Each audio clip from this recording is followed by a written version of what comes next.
Shalom, ketemu lagi dengan saya dalam segmen Teduh with SS. Pada kesempatan ini kita akan berbicara satu tema yang berjudul Abraham berpoligami. Kita lihat satu ayat di dalam Kejadian pasal yang ke-16 ayat yang ke-15. Saya akan bacakan. Lalu Hagar melahirkan seorang anak laki-laki bagi Abram, dan Abram menamai anak yang dilahirkan Hagar itu Ismail. Bapak Ibu Saudaraku yang dikasihi oleh Tuhan, kita tahu bahwa Abraham ketika dipanggil Tuhan keluar dari negerinya Ur Kasdim, dia beserta dengan istrinya Sarah atau Sarai. Lot keponakannya juga ikut bersama dengan dia serta keluarganya. Tetapi kita mengetahui bersama bahwa istri daripada Abraham yaitu Sarah atau Sarai ini mandul.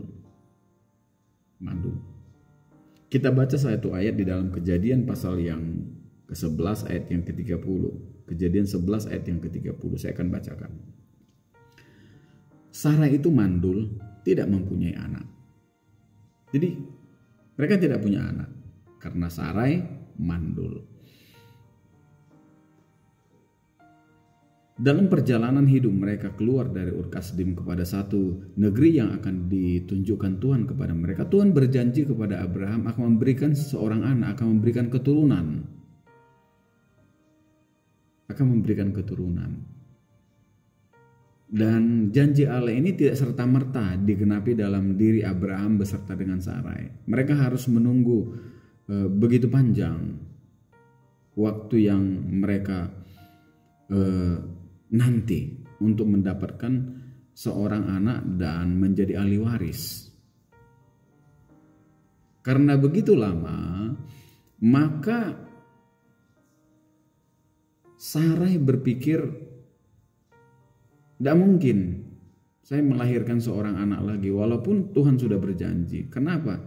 Lama sekali janji itu tidak digenapi, sehingga seizin daripada Sarai, istrinya itu, dia berkata kepada Abraham suaminya, Abraham, hampiri atau ambil Hagar menjadi istrimu. Hagar ini adalah hamba daripada Sarai, orang Mesir. Hamba. Lalu Abraham menghampiri atau mengambil Hagar sebagai istrinya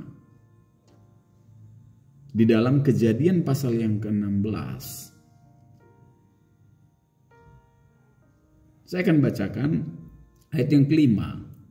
Lalu berkatalah Sarai kepada Abram, penghinaan yang kuderita ini adalah tanggung jawabmu. Akulah yang memberikan hambaku kepadamu, tetapi baru saja ia tahu bahwa ia mengandung, ia memandang rendah akan aku. Tuhan kiranya yang menjadikan hakim antara aku dan engkau. Ketika Abraham menghampiri Hagar, mengambil menjadi istrinya, Hagar ini adalah seorang hambanya, dan berserang beberapa waktu Hagar ini mengandung. Ketika dia tahu dia mengandung, maka dia mulai pandang enteng kepada Sarai tuannya, istri daripada Abraham yang sah, istri pertama.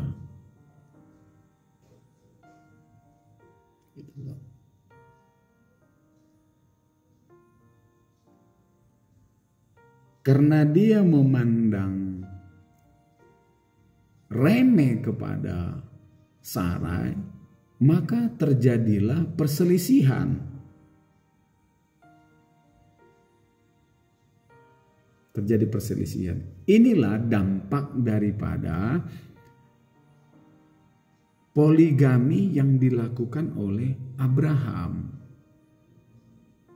Ketika Abraham menghampiri Hagar, menjadikan dia istri. Saya nggak tahu apakah itu dulu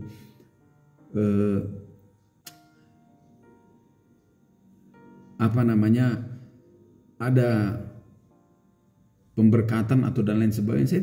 Alkitab tidak mencatat. Tetapi yang jelas Abraham mengambil Hagar menjadi istrinya seizin daripada Sarai. Dengan pemikiran dia tidak bisa lagi melahirkan anak.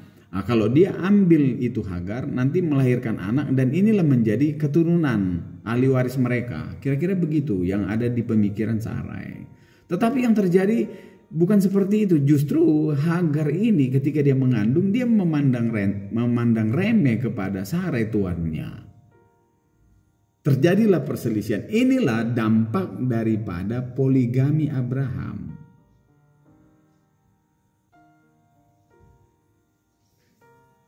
Ayat yang keempat di dalam Kejadian pasal yang ke-16, saya akan bacakan. Abraham mengampiri Hagar, lalu mengandunglah perempuan itu. Ketika Hagar tahu bahwa ia mengandung, maka ia memandang rendah akan nyonyanya itu, tuannya itu, memandang rendah. Terjadilah keributan. Terjadi perpecahan. Hubungan perkawinan Abraham dengan Sarai menjadi bermasalah. Karena apa? Kehadiran daripada Hagar. Ini dampak daripada orang berpoligami. Abraham berpoligami pada saat itu. Itu yang pertama. Yang kedua, dampak daripada poligami yang dilakukan oleh Abraham ialah terjadi perselisihan dan kecemburuan. Dan akhirnya ada tindakan-tindakan fisik yang terjadi. Kita baca di dalam Kejadian pasal yang ke-16 ayat yang ke-6. Saya akan bacakan. Kata Abram kepada Sarai, hambamu itu di bawah kekuasaanmu. Perbuatlah kepadanya apa yang kau pandang baik. Lalu Sarai menindas Hagar sehingga ia lari meninggalkannya. Terjadi keributan, terjadi perselisihan dan kekacauan. Karena apa? Dalam satu rumah ada dua istri. Walaupun pada awalnya disetujui begitu oleh Sarai. Terjadi keributan. Dan Sarai akhirnya menindas Hagar. Dan Hagar akhirnya pergi meninggalkan rumah Abraham. Meninggalkan rumah Abraham. Jadi itu ya yang pertama tadi. Akibat dari poligami yang dilakukan Abraham, terjadi perpecahan antara dia dengan istrinya Sarai, yaitu perkawinan mereka menjadi agak terganggu, ribut begitu. Dan kedua, terjadi perselisihan dan kekacauan serta terjadi tindak kriminal ini, menindas. Akhirnya pecah dan tercerai-berai. Inilah dampak yang terjadi. Dan kalau kita baca terus dalam Kejadian pasal 16 ini, ketika Hagar melahirkan Ismail, ayat yang ke-15, Kejadian 16 ayat yang ke-15, lalu Hagar melahirkan seorang anak laki-laki bagi Abram, dan Abram menamai anak yang dilahirkan Hagar itu Ismail. Abram berumur 86 tahun ketika Hagar melahirkan Ismail baginya. Akhirnya Hagar dan Ismail ini diusir.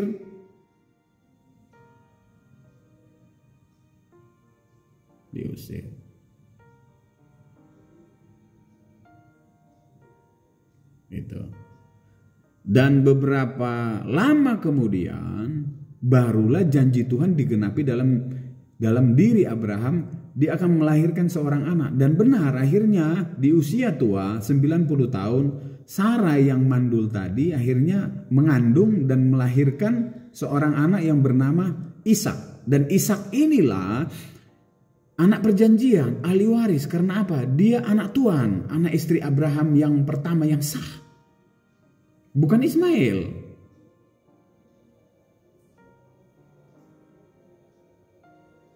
Bukan Ismail. Yang walaupun secara umur Ismail lebih tua. Tetapi dia bukan anak dari tuan, nyonya. Dia anak dari hamba. Dan firman Tuhan mengatakan bahwa yang menjadi ahli warisnya adalah Ishak. Jadi saya mau katakan dalam kesempatan ini, sebagai anak-anak Tuhan, buruk sekali akibatnya kalau kita berpoligami. Dalam perjanjian lama ada banyak tokoh-tokoh Alkitab yang berpoligami. Dalam kitab Taurat juga kita melihat bahwa ada banyak pelanggaran. Sebenarnya tidak demikian. Manusia dirancang Tuhan tidak berpoligami. Tetapi karena kejahatan dan hawa nafsu manusia, makanya manusia berpoligami. Menurut Alkitab. Nah, itu sebabnya di dalam perjanjian baru